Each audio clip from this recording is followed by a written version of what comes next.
желі тұтынушылары, бүгінгі біздің кішігірім сұхбатымыз тәуелсіздіктің құрдастары тақырыбында болмақ. Бүгінгі біздің қонағымыз Іле ауданы әкімінің аудандық мәдениет үйіне қарасты Ақши халық театрының актері Қонысбек Қуаныш Айдарұлы. Қош келдіңіз, Қуаныш. Рахмет, қош көрдік. Тәуелсіздіктің бел құрдасы ретінде сұхбатқа өзіңізді шақырдық. Енді өзіңіз білесіз, біз тәуелсіз мемлекет болғанымызға 30 жылға жуық уақыт болды. Енді алғашқы сұрақ өзіңізге, жалпы тәуелсіз Қазақстан туралы ой пікіріңіз не айтар едіңіз, не айта аласыз? Енді қазақ айтады ғой, 50 жылда ел жаңа дейді ғой. Осы орайда 30 жылда Қазақстан жаңарды деп айтудың бір керемет мүмкіндігі туып отырған сияқты. Елбасымыз айтпақшы, тәуелсіздік Алладан келген үлкен сый дейді ғой. Сол айтпақшы, Қасым-Жомарт Кемелұлы Тоқаев айтқандай, тәуелсіздік Қазақстанның ең басты байлығы дейді.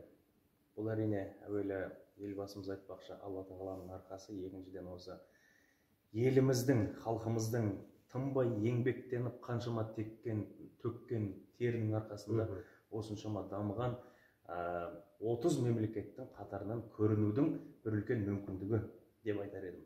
Тамаша, рахмет. Енді келесі сұрақ сізге етене жақын болуы тиіс, себебі өзіңіз өнер саласындасыз. Жалпы қазақтың мәдениеті, қазақ өнері бүгінгі таңда өз белесіне жетіп тұр ма, өз шыңында тұр ма? Ой пікіріңіз. Енді астым, тастым, болдым, тойдым деген ол тойынғандықтың белгісі. Дегенмен біздің елімізде рухани жаңғыру, мәдени мұра атты бірнеше бағдарламалар осы мәдениетімізді көтеру, шыңына жеткізу мақсатында қызмет жасап жатыр. Осы бағдарламаларымызды біз қолға алып, білегімізді сыбана кірісетін болсақ, біздің, сіз өзіңіз айтпақшы, мәдениетіміздің шыңына жетеміз деп ойлаймын. Жасалатын жұмыс көп. Тамаша, жұмыстарыңызға сәттілік тілейміз. Енді келесі сұрақ өзіңізге, жалпы тәуелсіз осы еліміздің, яғни тәуелсіз Қазақстанның болашағын қалай елестетесіз? Болашағын тәрбие тал бесіктен дейді ғой, бала тәрбиелеме, алдымен өзіңді тәрбиеле дейді ғой. Сондықтан да осы сұрақты біз өзімізге көбірек қоюымыз керек. Өзіміз осы ертең болашақ Қазақстанды, қандай елді келешек ұрпаққа нені аманаттауымыз керек, қандай елді аманаттауымыз керек, тапсыруымыз керек деп сұрауымыз керек, көбінесе өзімізден.